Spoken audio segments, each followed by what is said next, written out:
AI is the most knowledgeable person in the room. Layoffs are hitting people who did nothing wrong, and the entire generation of professionals who spent 25 years doing extraordinary work have no idea how to talk about it. A lot of people do good work. When they stand up to talk about the work, the story falls short. And we've been told work should speak for itself. That's a cultural overhang. And there's nothing wrong with that, but they were good values for a certain time. Today, the times have changed. If I don't tell my own story, who will? We do the work and we talk about that work to convince, persuade, influence, get alignment, sponsorship. All our education is focused on this. We don't teach this communication. Why is it that we are not able to tell a story? Given India's land of stories, the world is now an attention deficit world. By not telling a story, I'm not just doing a disservice to the audience. First, I am doing a disservice to myself. It's a disservice to your own idea, your own hard work, your own effort. The best story about you cannot be told by you. It can only be told by others. 2026, AI knows more than us. And AI is here to stay. It has broken down the barrier of knowledge. A 22-year-old person would use Claude and get things done. How has storytelling become even more important in times like these? In a world where music gets overproduced with tech, auto-tune, what do we seek? The experience of raw, unplugged music. People sitting around a bonfire, the guy brings an acoustic guitar and plays. There is a roar in all of us. Some of us just forgot how to use it.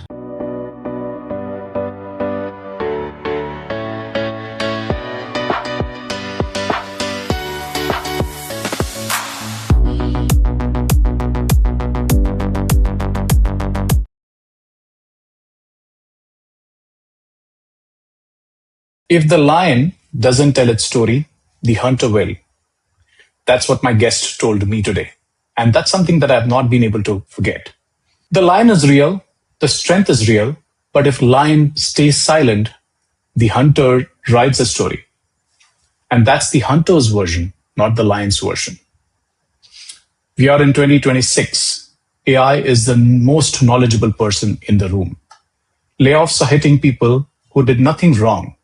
And the entire generation of professionals who spent 25 years doing extraordinary work have no idea how to talk about it. Not because they lack the ability, but because nobody ever taught them. My guest today grew up as a shy kid. Books were his refuge. Indrajal comics, Hari Boys, Ramayana, Mahabharata. He found his voice through the stories even before he knew what was happening. He went on to spend nearly 2 decades inside Ogilvy, McCann, FutureBrands, learning how stories move people. He did theater in Mumbai in the evenings, studied film, wrote poetry, and then looked at people in the corporate world around him and saw the same thing everywhere. People doing real work, telling forgettable stories about it. So he did something about it. Today, he helps leaders find, tell, and live a better story. He calls himself a story monk. And something he said in this conversation will change how you show up. Very next room you will walk into. There is a roar in all of us. Some of us just forgot how to use it. Ameen Haque, welcome to the show. I know we have been in touch for last several years, but spoke a couple of months ago about this podcast. As I had shared during our conversation, the whole goal for the podcast was the idea behind it was to have conversations with people who have been there, done that in many different ways and what a traditional career looks like. And 2 years ago when I started this journey, a lot of people were thinking that, okay, they have reached a certain stage in their career. What would a non-linear career look like? And that was something that they would typically fear. And conversations after conversations, one thing is becoming more and more clear, even given the times that we are living in, that it is going to be non-linear and there is no ladder per se. And your career is no different in that manner as well. So I thought it would be best to have a conversation with you, also given the work that you do. I would love to share my journey and share my story. Just one disagreement, Yes. though, and a big one. There is no been there, done that in my case. I'm just on the way. It's I a very think most of interesting us are on the perspective. way. Yeah, yeah. It's always a journey. It's never a destination. You're a well-known personality for a lot of people who understand business, marketing, storytelling. But there would be a lot of people who may not be aware of who you are, what you do.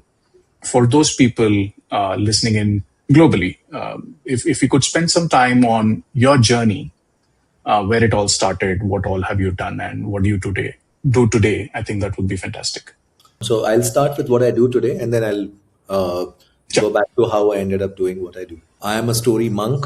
What that means, the word monk is both a student, primarily a student, a monk is a student, and a teacher of storytelling. So I teach storytelling, and I use the word teacher in the purest sense of the word as a leadership coach, as a communications coach, as a sounding board, as a consultant, somebody who runs workshops on storytelling. I help people find, tell, and live a better story.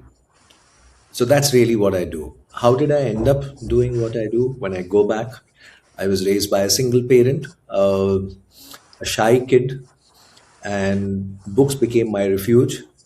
Comic books when I was a kid. So we had these Indrajal comics, Flash Gordon, Mandrake, Phantom. I grew up on a steady diet of, in a teacher's home. My mother was a teacher. You may not have a lot of money, but you have a lot of books from the Yeah. library. So that was always there around me. My mother also got other kind of books and magazines because she was a woman. So Femina, Graha Shobha. Uh, there was a magazine called Women's Era, Yes. and we God, had nostalgic. yeah, and we had magazines like Illustrated Weekly, the Illustrated Weekly, beautiful magazine with lovely cartoon strips. When I was a kid, my fascination was with the cartoon strips, and a Hindi journal called Dharmayuk. Uh, and we had cartoon strips like Chacha Chaudhary. So this is what my early introduction and to stories. And I was a bit more over-indexed. As a shy kid, you don't speak much. You then spend time with books and magazines. I progressed from there to. I think most people growing up in middle class India around that time would have had a similar progression in terms of books that you read. I progressed from there to Hardy Boys and Nancy Drews, and then no, in between there was Famous Five and Secret Seven. Nancy Drew, yeah. So Famous Five, Secret Seven, and then Hardy Boys, and after that Tom Sawyer, Adventures of Huckleberry Finn, and then I was also reading because I was in Kendriya Vidyalaya. We had optional recommended reading Ramayana, Mahabharata. Nobody was reading it because it was not part of curriculum. You were not going to be asked questions. This was just to keep people busy during summer breaks if you had no other option because people didn't have TV, people didn't have mobile phones, etc. I was devouring these books. Unlike my brothers who were more interested in science and math and good at these topics, I was more interested in literature. Eventually, I studied business administration, specializing in marketing. Uh, Worked in sales and consulting for a year, different roles, sales for a year, consulting for a year. And then went back to college to do a course in communications from Mudra Institute of Communications in Ahmedabad. And I studied advertising and media planning. And uh, had lovely campus placements, joined Ogilvy, the ad agency in Mumbai, the mecca of advertising. Yes. And that's where my two interests combined. Advertising is storytelling. So that was my first interest. You're telling stories about brands in a very short span of time. So when you keep doing that repeatedly, you learn how to grab people's attention with a view to, and it's commercial art. All advertising is commercial art. You're trying to build the client's business, grow their sales. So then it forces you to think about what would persuade people to buy. What can I say that will influence people? And what can I say very quickly that will create a good impression and hopefully make people open up their wallets. So the science of persuasion, then you sort of, through practice, if you keep doing something again and again, that muscle hopefully Yeah. builds. And I was a bachelor and I was interested in theater. So in the evenings, I would do theater in Bombay. And there are these halls where I have performed Rangasharda, Bhaidas, St. Andrews, Prithvi, and a lot of street theater.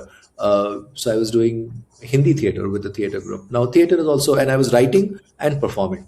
From reading, the transition happened to a little bit of writing and telling stories, both in the commercial format through advertising where you're doing it as a service to brands, and in the theater format. And that remained the narrative for my life for a long time. I worked in advertising for a long stint. I picked up photography, which is visual storytelling, then did a course in film appreciation, looked at cinema and how it influenced people. uh, when I moved to Bangalore, which is where I live now, I started doing theater all over again in the evenings. And briefly, I was head of marketing for a fashion brand called Louis Philippe and did some work in brand consulting, but mostly advertising, marketing, consulting. These are my commercial stints, and theater, photography, writing, poetry have been my interests. Both of them have one common thread: storytelling. And about 15 years ago, I had this idea that I wanted to work with school teachers and help them leverage the power of stories in education. School teachers become teachers by doing B.Ed courses, Montessori courses, but storytelling is not an element that is strong in that curriculum. And I wanted to. I had this hypothesis that if teachers could be storytellers, they could make any subject interesting. So I want to help teachers learn storytelling.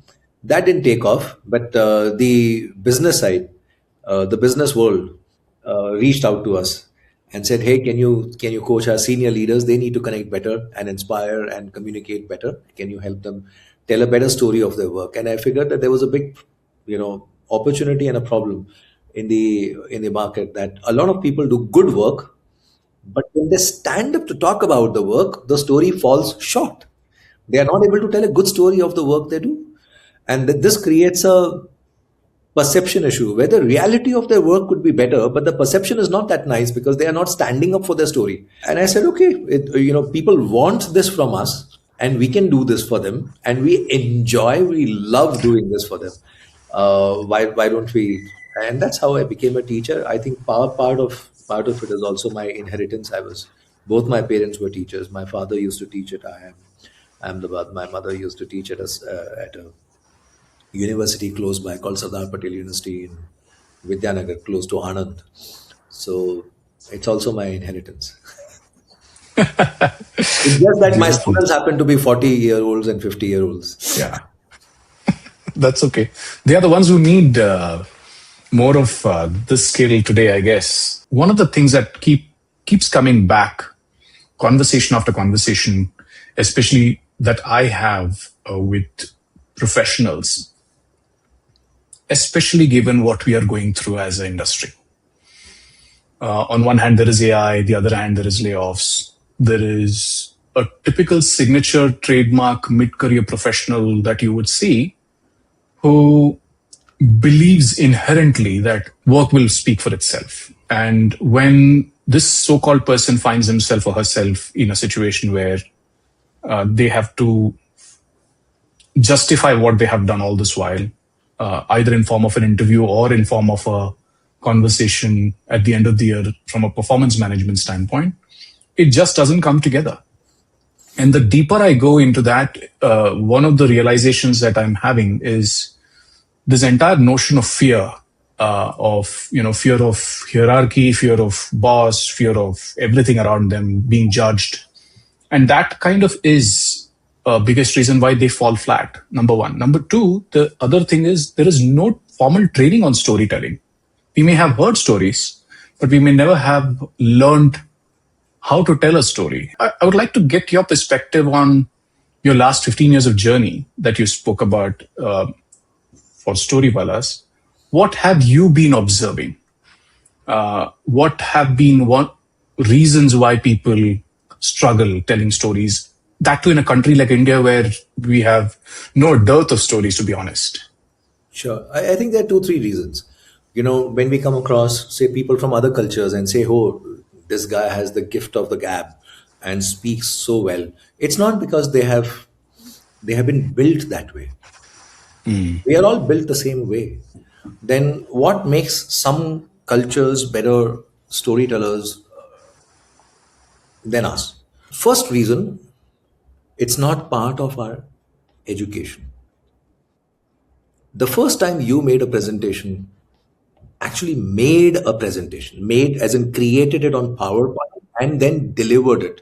Do you remember how old were you? Or when you were speaking in front of mid 25. yeah, mid 25, right? So for a lot of people in the 40, 50-year-old segment, that's the problem. That they haven't been in front of, so that muscle hasn't been a strong muscle.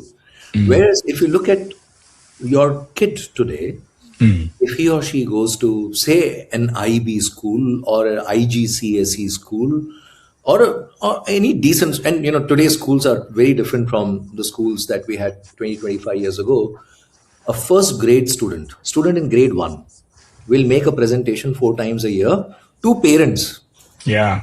About what we learned. And, not just your parents, but, if I'm the kid, I'm making the presentation to the parents of students in my grade and parents of the school. They could be parents of a 7th grader, but they'll walk into the class and I'll have to present to them. So 4 times you present in grade 1 to strangers. So you get over shyness. You start thinking about how to formulate your thoughts. It's practice, right? So by grade 10 you've done it 40 times, and I'm not yet talking about the internal presentations that they will have to do starting grade 6 in front of the class to teachers, to fellow students, etc. So by the time a student passes out of grade 12 today, they would have made 100 presentations at least. We didn't have that opportunity. That's reason one. That muscle hasn't been built. But when we look at somebody from the US and say, oh, kitna acha bolta hai, they have so much confidence. They are able to formulate their thinking. They speak on the spot. How can they, they've just gone through that training as part of the education system. So we learn, and we are over-indexed on math. We learn accounting, we learn science, but we don't learn communication. And when we get into our jobs, what do we do at work? Mostly, what do we do at work apart from drinking coffee? If you're a coder, if you're a programmer, if you're a finance professional, if you're an engineer, any work, if you're a consultant, these are the 2 things you do at work. First, you do your work. If you're a finance guy, if you're an analyst, you analyze. If you're a coder, you code. If you're an engineer, you design something, you solve a problem. You do the work that you do. And then what do you do after that? You talk about that. You persuade people. You align people. You build consensus. You pitch for sponsorship. You want budget to recruit people to get a work done. You negotiate timelines. There are just 2 things we do at work. We do the work and we talk about that work to convince, persuade, influence, get alignment, sponsorship, buy-in. All our education is focused on this. We don't teach this. Communication. So that's the first reason why, you asked me such a beautiful question. Why is it that we are not able to tell a story, given India's, land of stories, etc.? Because we're not teaching that skill of communication, of how to tell a cogent story quickly. True. So then think about it. When you're a junior guy in an organization, when you just, climbing up the corporate ladder, you spend a lot of time in front of the laptop, or you're in sales, in field. But when you become senior, you spend less time in front of the laptop and more time in communication with people. Correct. And that's when it becomes a roadblock, because that muscle has not been built. And then you start escaping. And then, or then we have to have these workshops or training programs or all of that, right? Which is what primary education was supposed to fix. Secondly, as you become more and more senior, you're not just interacting with people from your own team. Like, you can be an engineer and you know how to speak engineering with engineers. But now when you become senior, you will have to speak to finance people and marketing people and production True. people and HR people. And suddenly their language is very different. Now you need communication skills. Vocabulary doesn't exist. Doesn't exist. So that's one big reason. The second reason is most of us have grown up in middle class India and we've been told, yeah, work should speak for itself. That's our cultural overhang. That's And it. there's nothing wrong with that. It's actually good values that Yeah. our parents gave us. But they were good values for a certain time. Today, the times have changed when there is exponential data around us and attention deficit as a result of that exponential data.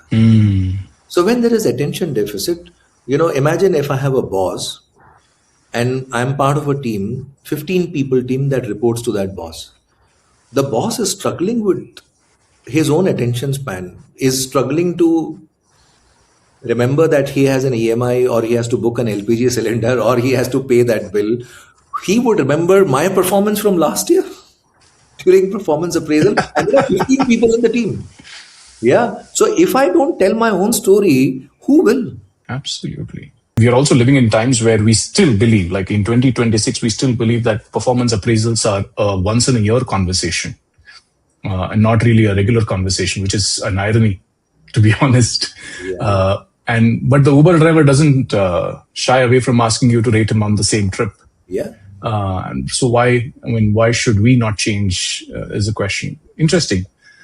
But I mean, as I hear you just speak for the last few minutes, one thing that, really stood out was the passion in the things that you do, why you do what you do, the purpose that you have based on how your journey kind of unfolded over the last several years.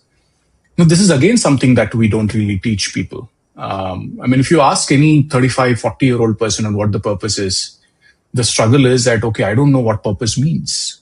And by design, if you ask them to communicate, one of the very important element of communication is how you communicate. The words that you use, the tone that you use when you're talking, the ability to connect, the body language, which again is a missing part. And you already answered the part about the fact that it doesn't exist in our education. But there is also that entire thing missing in the post 20, 25 years of, like if you're a 50-year-old, you would have spent 25 years in the industry. Where do people struggle? Is it to do with the fact that we've become so transactional about things that we've forgotten it? And when such people come to your workshops, when does that aha moment come? A couple of places. One is the penny drops when they realize that, if I don't stand up for my own story, nobody else will. And the world is now an attention deficit world. So by not telling a story well, I'm not just doing a disservice to the audience. First, I am doing a disservice to myself. That's a realization that needs to be. If you don't tell your story, it's not if the presentation doesn't go well, or if you are standing and delivering a TED talk, you're pitching an idea to investors and investors don't get it. It's not a disservice to them. First, it's a disservice to your own idea, your own hard work, your own effort. So that's where some realization happens. The second one is we carry this sometimes negative notion. The word storytelling comes with baggage. Somebody comes late, we say, oh, now he's going to tell us a story. We need to reclaim the word storytelling. And storytelling is built on authenticity. If it's not built on authenticity, it's not storytelling. Then it's fake. It's a lie. The proper word is lie, not storytelling. So we need to reclaim the word. And this is, again, the aha happens when I say that it's not about some spit and polish on top of you when the work doesn't exist. It's not a way to shine without doing the work. First you need to do the work. You need to live the story. And then you need to tell the story. So it's not opposed to don't do the work, now tell a story.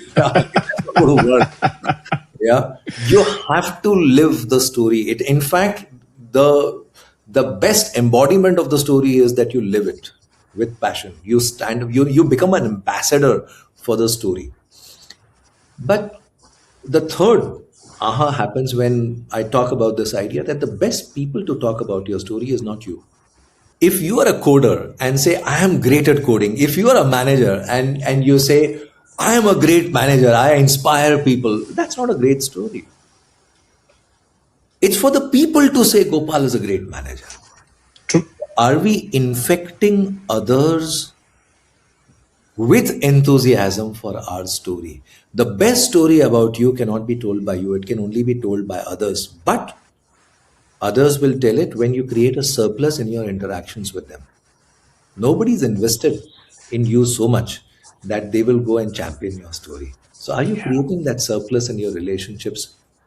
What you call transactional relationships, in those transactional relationships also. And by the way, I don't think there's anything transactional, right? But in those work relationships, and I'll explain why I say there's, we should not use the word transactional for work, because that's where we spend the largest amount of waking time. If you spend 9 o'clock or 9:30 to 6:30 at work, you're spending more time with your work colleagues than you're spending with your own family. Let's not call it transactional. Yeah, sure. The largest amount of waking time we spend is with our work colleagues. They are our first family. Yeah. So true. If we bring that surplus into the workplace, they will champion our story. So when I break down storytelling and then sort of start explaining it, then those barriers go away, the aha moment happens, and then it's replaced by curiosity and say, oh, that sounds interesting. Now I want to learn how to do this. Very well said. Again, I'm thinking about a persona that keeps coming back into my day-to-day conversations, the kind of people that I work with.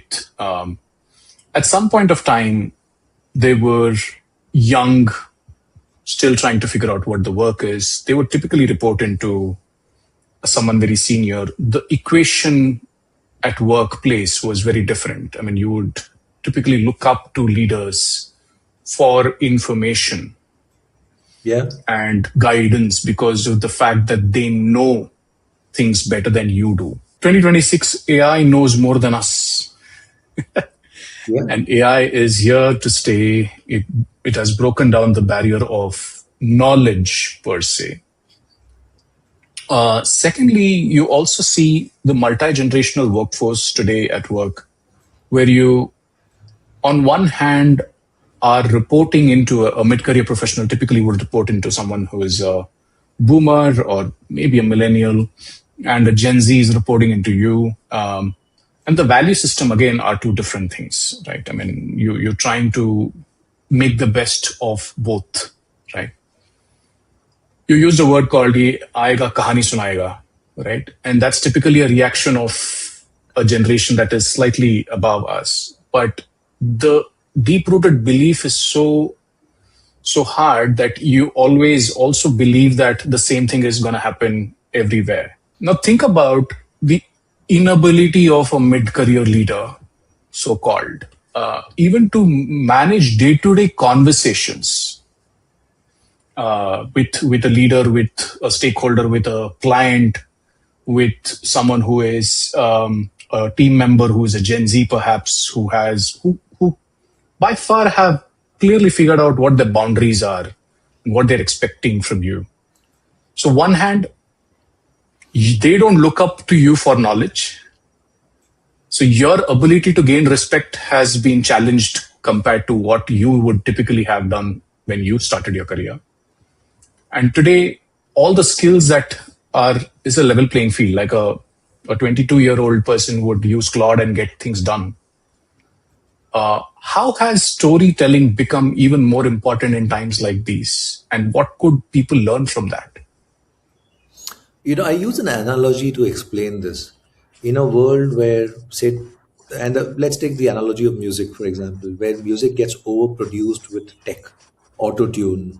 Yeah. What do we seek? The experience of raw, unplugged music, people sitting around a bonfire, the guy brings an acoustic guitar and plays.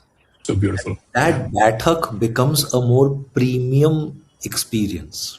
Look around and you will observe that there is a revival of baithaks and mehfils and bhajan clubbing. Yeah, we are seeking that human connection as a counter to the increase in tech. And these are not oppositional forces, it's one that gives birth to the other.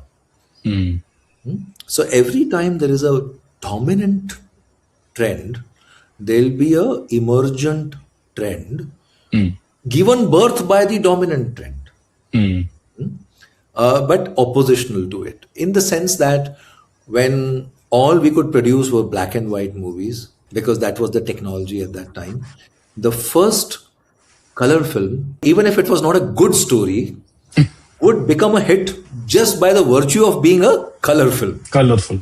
Yeah.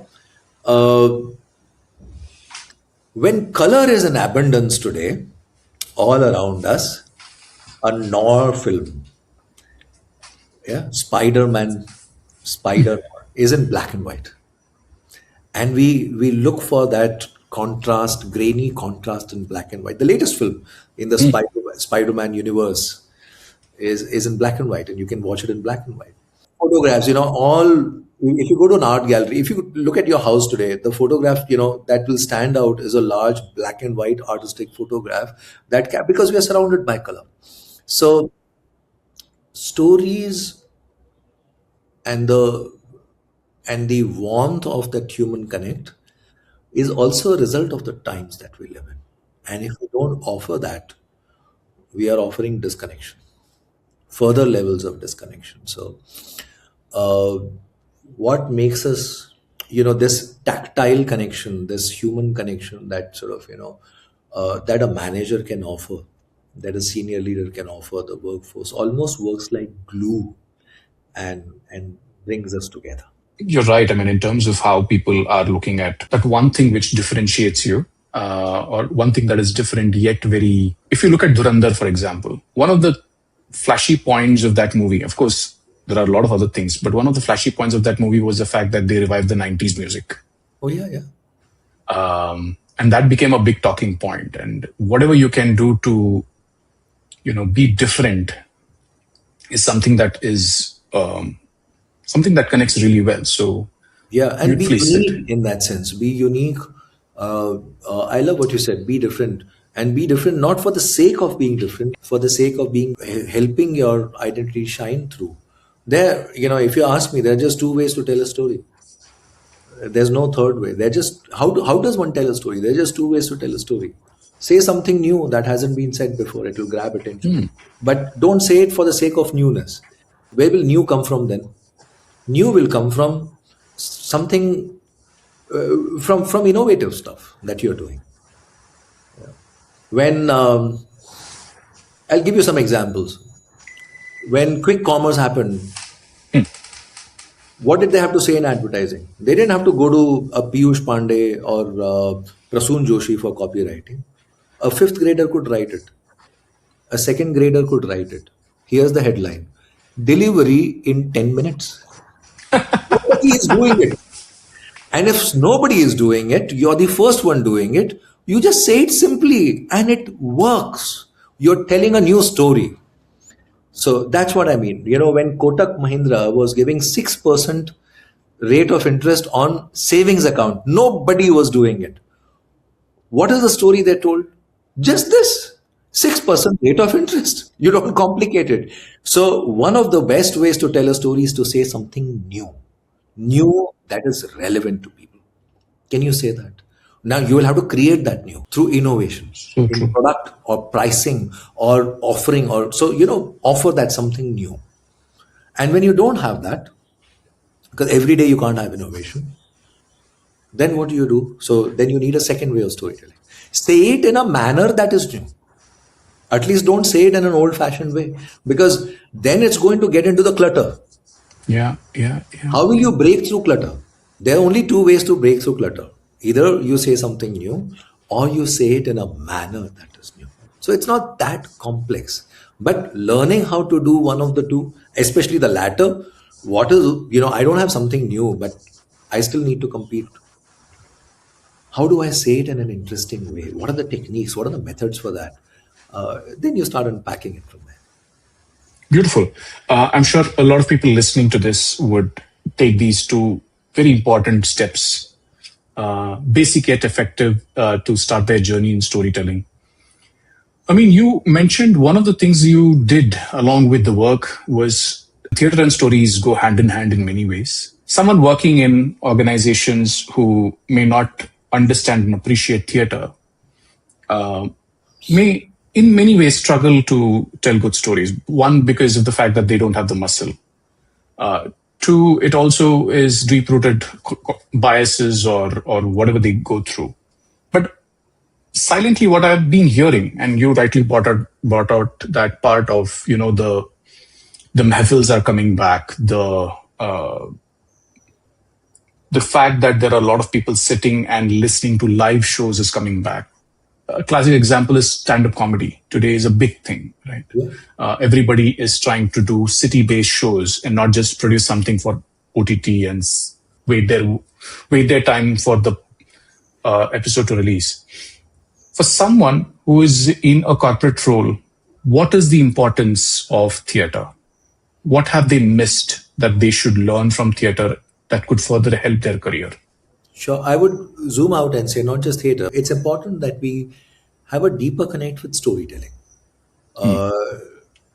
in a larger sense. And when I say storytelling, you could be interested in photography, you could be interested in music, you could be interested in literature, you could be interested in theater or cinema.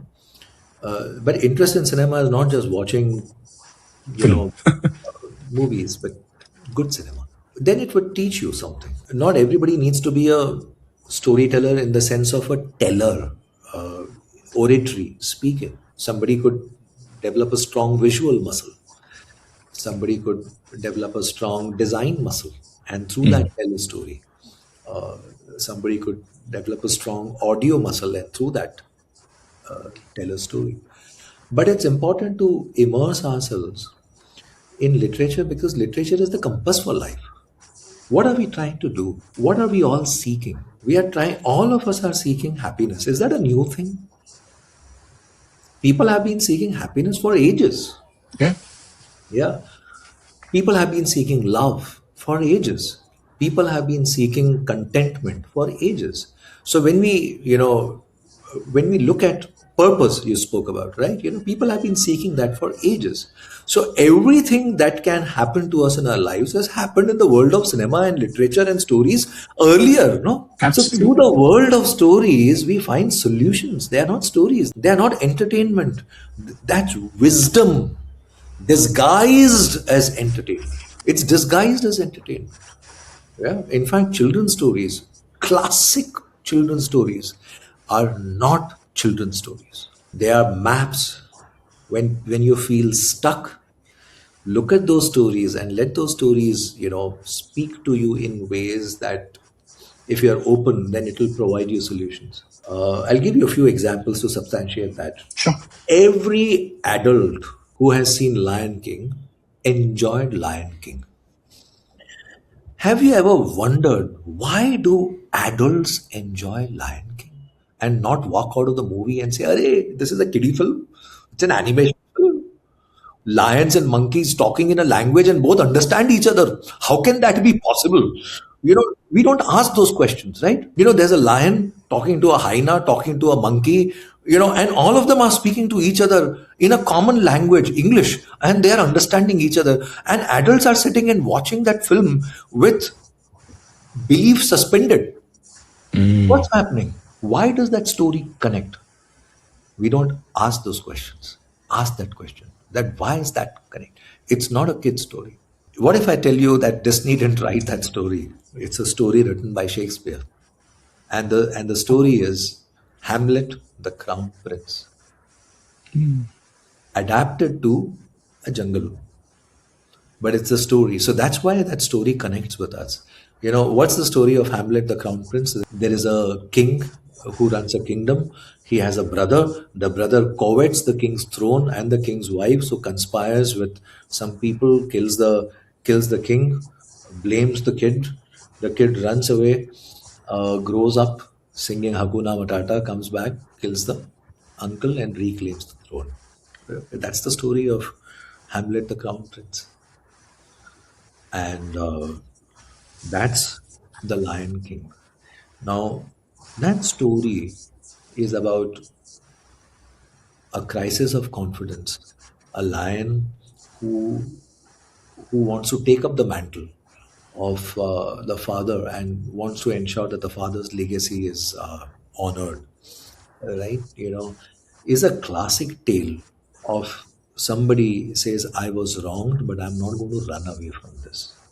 I will have to find courage within to come back and set things right. That's what the story is teaching us. He could have spent his whole life singing out Hakuna Matata, but the female lion Nala comes and says, "Remember who you are. You're a lion, and don't try to run away from your destiny and your responsibility. Come back and fix it."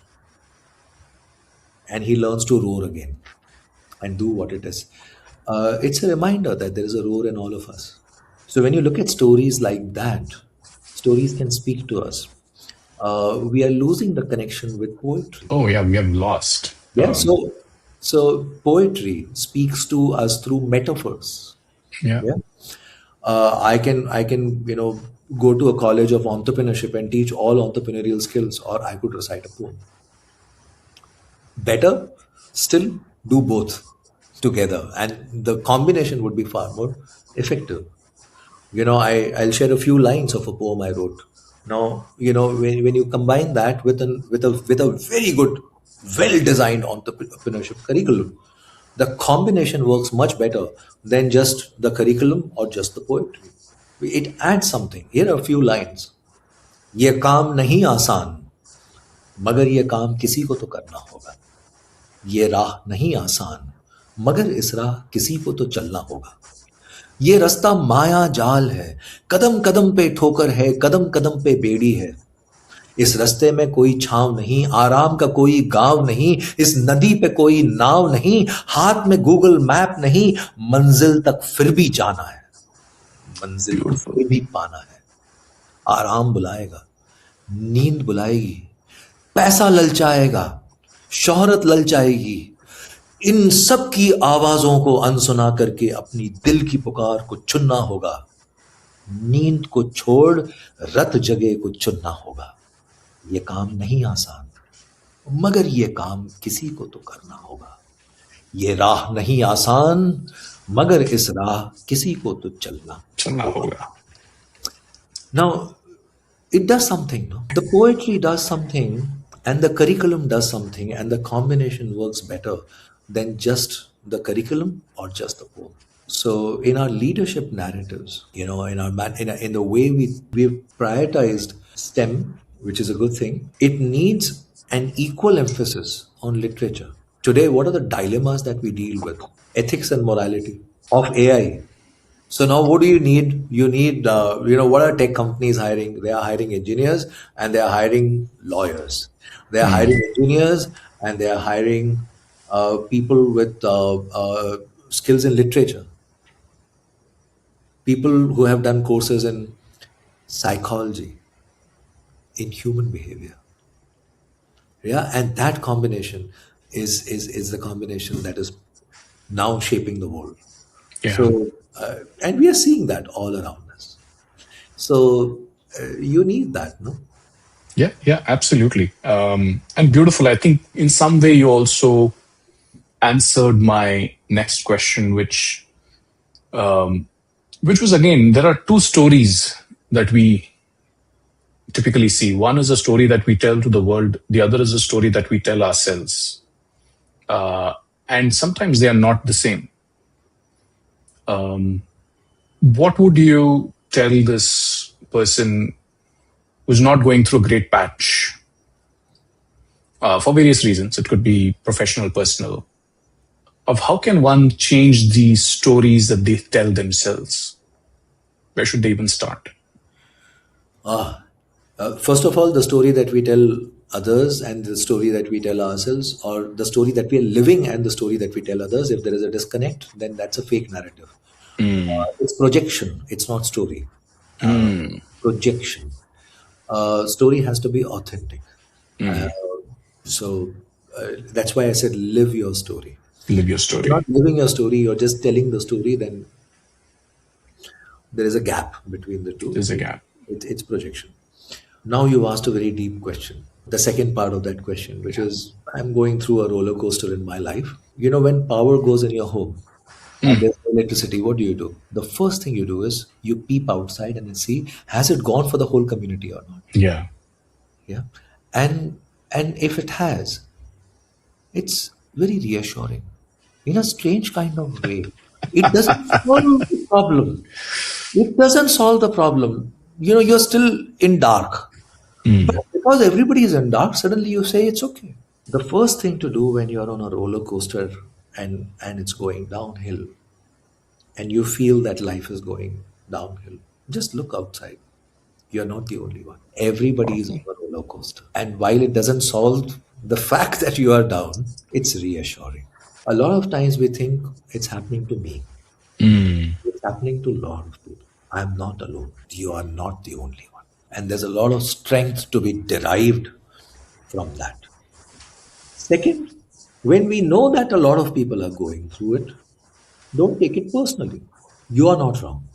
Circumstances are. Don't take it personally. You know, like when somebody gets a pink slip, you don't have to take it personally that there must be something wrong with me. That's why I've got a pink slip, etc. That's not always the case. Yeah. True. The whole company is sinking. So you're not. Industries are sinking. Yeah, industries are sinking, so you're not that important. Like you are one sailor on a boat. There's a typhoon. Ships are being tossed around. You're getting a pink slip and saying, "Oh, there must be something wrong with me." Hello, look at the ocean called economy. So companies are sinking. So stop taking it personally that there's something wrong with me. Third, journal. If you don't like a story, it's your story. Pick up the pen, rewrite the ending, Wow. change the story.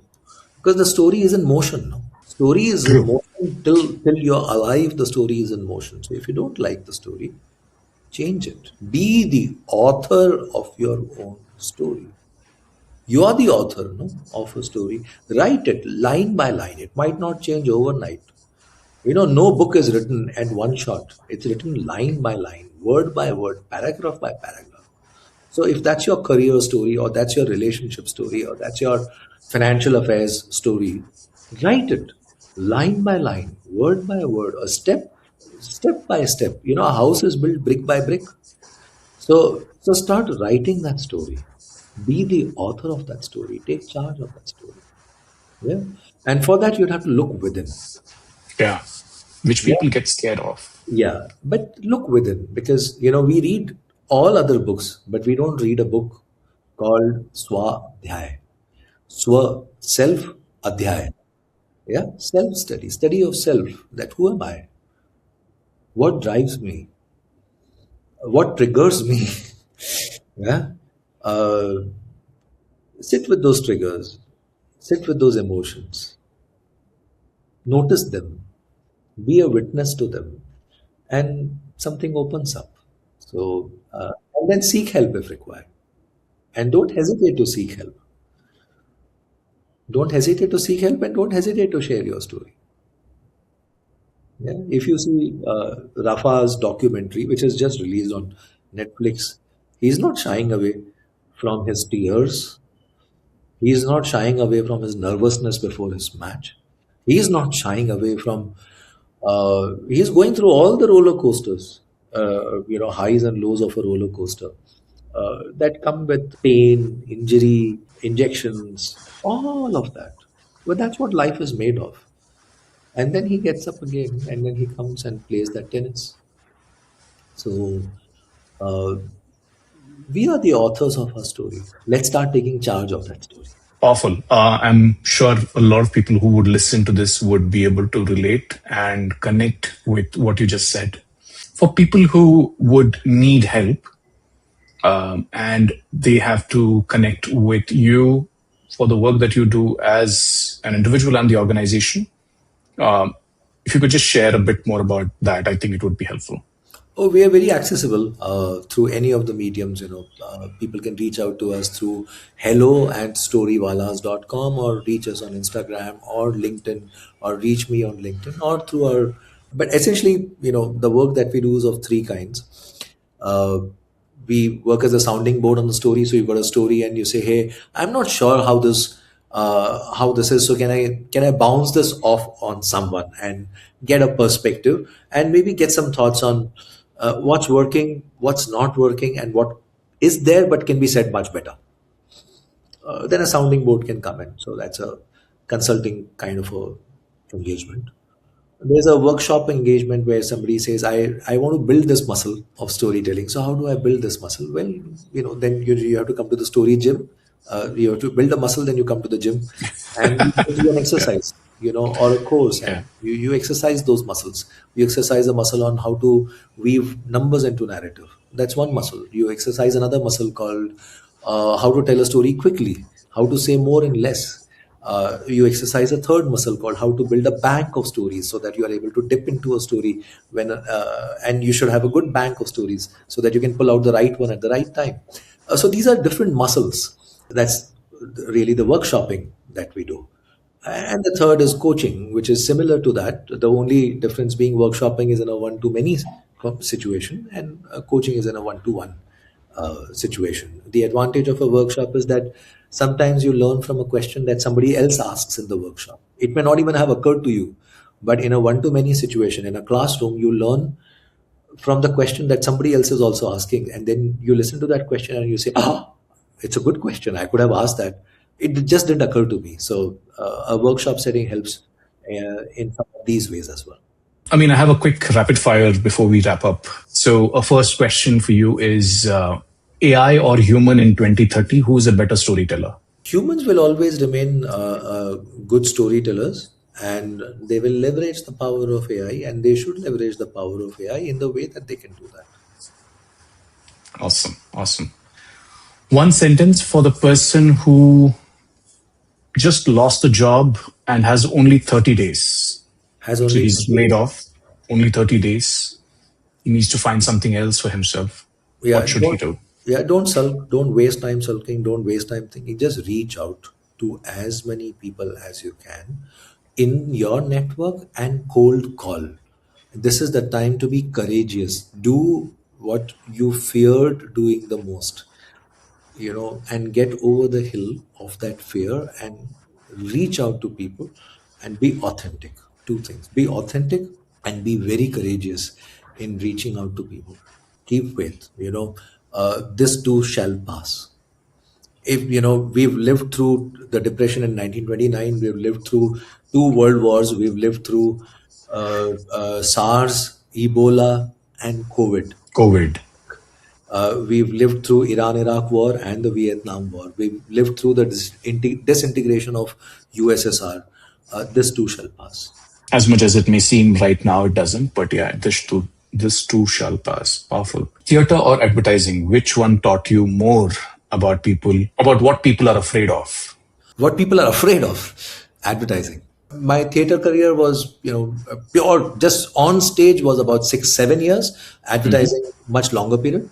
But also advertising, there's a lot of responsibility. Theater also, but there's a lot of money riding on. So it forces you to think very, very, and you're selling a house, you're selling a car. You're not just selling toothpaste, but toothpaste also, but credit cards, bank loans, servers, technology, airline tickets, holidays. You're positioning a country. It forces you to think about, how do people think about this? How do people think about insurance? Why is it that we are underinsured? The moment you have to sell something, you start thinking about it. That why is, why most people, don't hesitate to spend on a concert ticket $15,000 and then $15,000 for a flight, when in $30,000 they can buy very good insurance for themselves. So true. And how to persuade them. So it teaches us human behavior and great respect for irrationality and for the complex beings that we are. Yeah. One book that changed you? Lots of them, actually. So it would be Ramayana, Mahabharata, Gita, all the children's stories that I have read, the superhero stories, Harry Potter. Yeah, lots of them. The one that I keep going back to again and again is a very slim book. It's written by Hermann Hesse. It's called Siddhartha. Oh, wow. At different stages in life, you can go back to it, and the book offers something else. Powerful. The biggest myth about storytelling that you're tired of hearing? That storytelling is projection. Wow. Yeah, that storytelling is about saying something that you're not. That's not storytelling.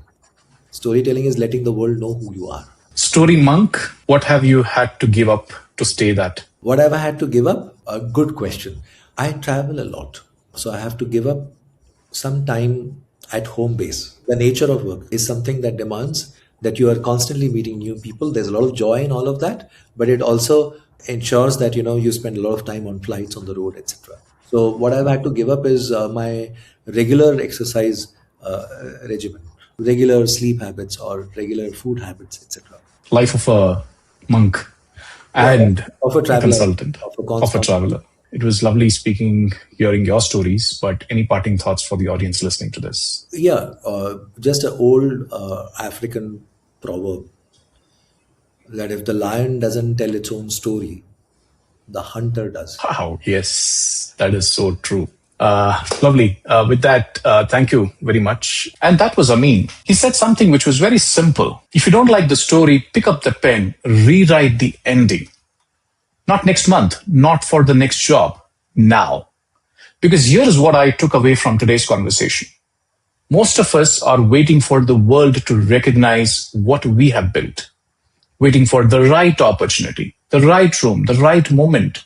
But Ameen said something that made it very, very clear today, that the world is not waiting for you. The world is already writing your story. The only question is whether you are the one holding the pen. 3 things I want you to take away from today's conversation. 1, work speaking for itself was a good advice of the past. In 2026, with the noise around us, if you don't stand up for your own work, nobody else is going to be. 2, there's only 2 ways of telling a good story. 1, say something new, or say something in a way that is new. That is it. The next time you are in a room, which one are you going to do? And 3, the best story about you cannot be told by you. It is told by people whose lives you have touched. So ask yourself today, are you creating that surplus in your relationships or not? Thank you, Ameen, for bringing your whole self to this. The advertising years, the theater stage, the poetry, the monk's path, all of it showed up today. And to everyone listening in, if this conversation moved you, share it. Share it with the person who needs to hear this right now. You already know who that person is. Until next time, keep shifting forward. Thank you so much.